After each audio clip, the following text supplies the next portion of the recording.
wabarakatuh. Salam sejahtera buat kita semua. Salam kedamaian. Ya, selamat datang kembali di channel HMI Kompaktek, channelnya para kader HMI Kompaktek. Betul nggak, bro? Nah, di sini bareng gua lagi AR Nasution. Tentunya kita akan membahas sesuatu yang menarik lagi. Nah, apa yang kita pengen bahas di sini ini adalah curhatan kader HMI Kompaktek. Di sini gua udah ditemani sama Yoga dan Al Muhajirin. Ini mereka ini angkatan Delwis sama angkatan Kuna-kuna, angkatan kedua dan angkatan ketiga, dan gua angkatan ke pertama. Oke. Nah, di sini gua bakalan nanya pertama dulu nih ke Yoga. Lu kan yang katakanlah masih dikatakan masih masuk ke HMI gitu, masih baru LK kemarin. Nah, tentu dong sebelum lu masuk HMI lu mempunyai suatu ekspektasi atau suatu keinginan untuk HMI gitu. Nah, yang mau tanyakan pertama, lu masuk HMI itu pengen apa gitu? Oke, jadi awal tujuan ya Bang masuk HMI itu. Jadi seperti ini Bang. Saya masuk HMI terutama saya ingin mengembangkan soft skill. Belajar memimpin, belajar berorganisasi, ya terutama memperluas wawasan juga. Itu yang ingin saya dapatkan di HMI. Mungkin banyak organisasi lain selain HMI, tapi saya lihat sepertinya peluang saya saya lebih cocok di HMI Bang. Seperti itu mungkin ya, tujuan saya masuk HMI. Oke, gua langsung dulu Al Muhajirin. Kenapa lu pertamanya pengen masuk HMI? Mulanya sih saya dari SMA dulu kan, cari tahu bagaimana sih HMI. Berarti lu udah kenal HMI dari SMA? Iya, saya dulu kan pernah baca buku tentang HMI, bahwa HMI ini adalah organisasi perjuangan, dan HMI juga ini organisasi yang pernah berjuang melawan penjajahan Belanda pada zaman itu. Terus saya belajar lebih dalam lagi, lebih tahu pendalamannya HMI ini seperti apa. Terus saya masuk kuliah, saya mencari-cari nih di mana nih komisariatnya HMI ini, komisariat fakultas tekniknya di mana nih, pengen tahu. Terus saya ini Bang, saya tahu informasinya dari abang saya, abang saudara Sanan, Bang Sanan gitu. Dia kan senior saya Bang, fakultas teknik juga, dia teknik elektro, saya fakultas teknik informatika. Nah, lu berarti masuk HMI karena melihat HMI ini melawan penjajah gitu. Berarti lu pengen jadi pejuang dong begitu. Iya, begitu Bang. Nah, lu kan yang katakanlah angkatan kedua dari HMI Kompaktek, artinya udah lumayan lama berproses di HMI. Nah, dari pertama lu pengen masuk HMI dan setelah masuk HMI, apa yang sudah lu dapatkan atau apakah sesuai dengan harapan lu setelah masuk HMI? Nah, sekarang sih ya nggak semuanya yang saya harapkan itu udah terwujudkan semua, baru sedikit lah Bang. Karena saya juga masih dalam tahap proses.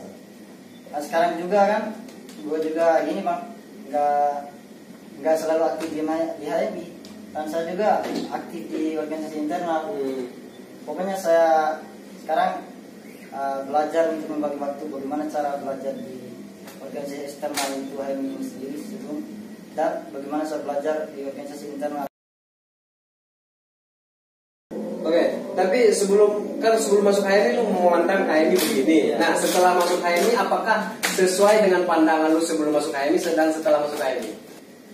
Oh, menurut pandangan sebelumnya terus sesudahnya Iya. Gitu, Bang. Kalau menurut pandangan gue sih terkait organisasi HMI sekarang ini. Kalau sekarang ini mah organisasi HMI ya cukup bagus sih dalam dinamika pergerakannya. Tapi banyak juga para kader-kader HMI yang melihat situasi sekarang, ya misalnya isu-isu sosial, isu politik, kebudayaan. Banyak kader-kader HMI, bukan sebagian besarnya sih, tapi sebagian kecilnya, yang menganggap itu adalah sesuatu yang biasa, menganggap tak peduli dengan masalah itu gitu. Oke, baik, gua terlalu lagi yuk. Nah, kan sama pertanyaan gua sama si Al Muhajirin, kan pasti lu pertamanya punya gambaran terhadap HMI. Wah, HMI ini begini gitu. Nah, makanya lu pengen masuk. Nah setelah lu masuk, apakah pas lu udah di dalam nih, apakah sama gambarannya sebelum lu masuk gitu loh? Oke.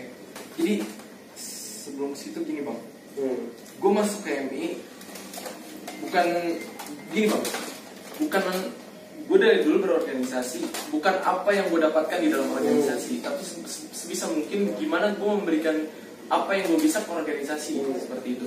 Jadi awal mula pandangan gue ke HMI ini kan gimana caranya nih gue bisa dapat ilmu selain yang di bidang gue. Misalkan gue di bidang teknik informatika komputer, misalkan seperti itu. Belum tentu ketika nanti gue lulus kuliah gue menggeluti bidang itu kan.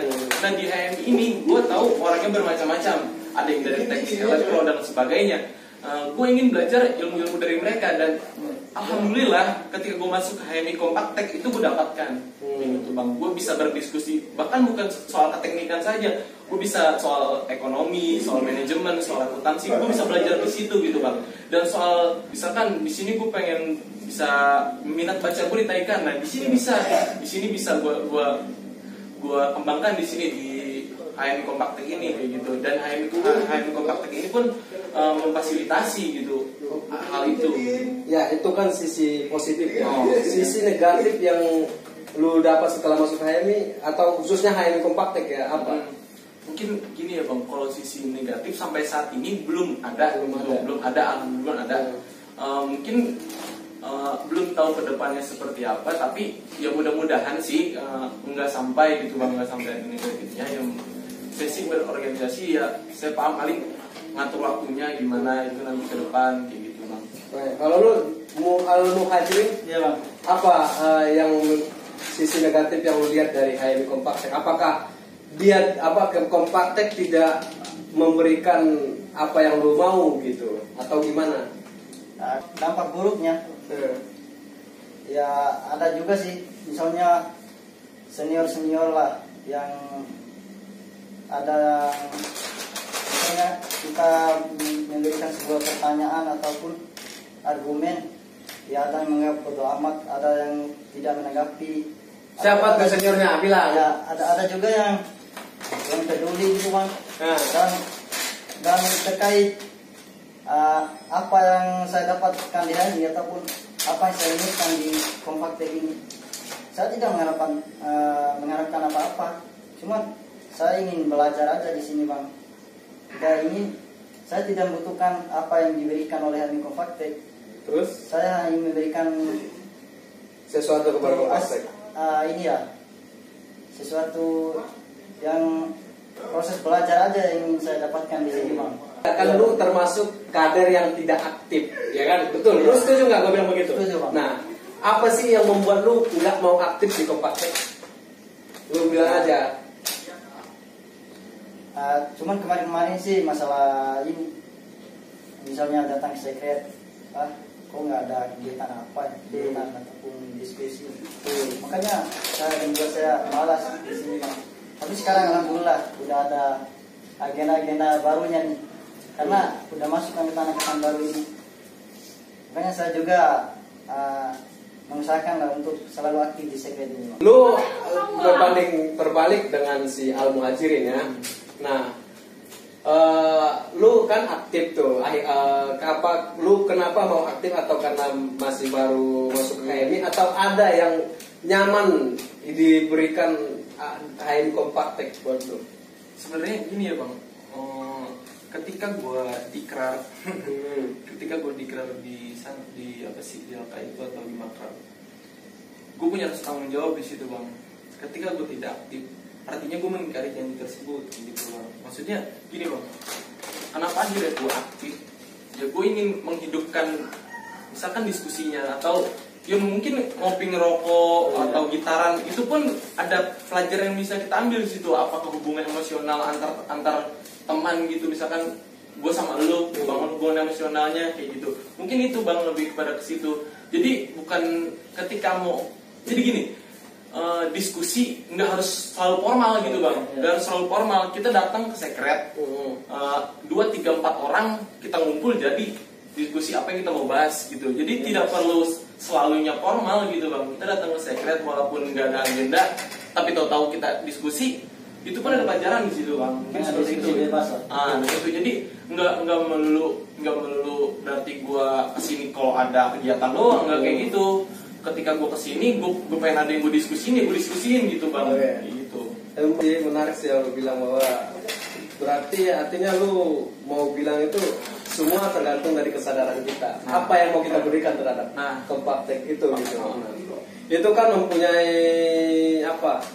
Ada rasa tersendiri kenapa kita ingin memberikan terhadap HMI Kompaktek. Nah itu bang yang jadi rasa kepemilikan HMI ini bang, rasa kepemilikan HMI ini jadi harus dimiliki oleh setiap kader atau setiap anggota gitu bang. Jadi ketika mereka meninggalkan sekretariatnya, kayaknya ada rasa gimana ya, wah gua udah lama nih nggak ke sekret atau berapa hari nggak ke sekret, akhirnya gua ke sekret, ya mungkin ngerokok doang nggak apa-apa lah, nanti kita diskusi gitu bang. Jadi rasa kepemilikan itu bang yang harus dimiliki oleh setiap anggota dan setiap kader. Gimana cara membangunnya? Ya mereka aktif dulu gitu, aktif dulu di sini, kita bangun hubungan emosionalnya antar kita gitu, biar nanti ketika setiap harinya mereka kesini enak gitu kalau mau diskusi tentang apapun yang nggak formal, jadi enak gitu, udah kebangun emosional, jadi tinggal menjalankan aja. Ya Al-Muhajirin, lu kan yang tadi yang lu bilang, berikan pesan terhadap HMI Kompaktek biar lu mau aktif. Apa pesan yang ingin lu sampaikan kepada HMI Kompaktek? Ya, mungkin misalnya HMI Kompaktek ini selama ini tidak ada agenda-agendanya ya. Kan akhir-akhir pas angkatan kita kemarin kan belum ada agenda sama sekali ya bang.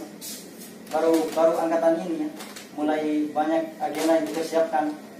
Semoga aja ke depan ya bisa lebih baik dan lebih bisa manajemen waktu supaya bisa menarik para kader-kader baru ke depan agar mereka bisa merasa simpati lah untuk gabung di HMI Komisi Fakultas Teknik ini. Oke, nanti kita bakal sediain waktu kalau begitu. Makanya lu datang aja ke sekret. Oke. Nah, lu Yok, apa yang lu mau bilang ke teman-teman yang belum aktif hari ini? Apalagi khusus angkatan lu? Khusus angkatan gue nih bang. Oke, gue kasih satu pesan aja nih ya, motif dari HMI Jaya. Ketika lu LK, kita banyak kuantitas angkatan kita gitu. Tapi pasca LK kita sedikit gitu. Jangan menjadi sampah di organisasi ini. Tapi ingat, sekalipun kita jadi sampah itu bisa didaur ulang. Ayo sama-sama kita bangun, kita daur ulang sampah itu. Kita diskusi. Kita buat HMI ini hidup gitu. Dan satu lagi, terus merasa hijau, maka akan tumbuh. Oke, terima kasih teman-teman sudah mengikuti video ini. Semoga videonya bermanfaat. Teknik hijau.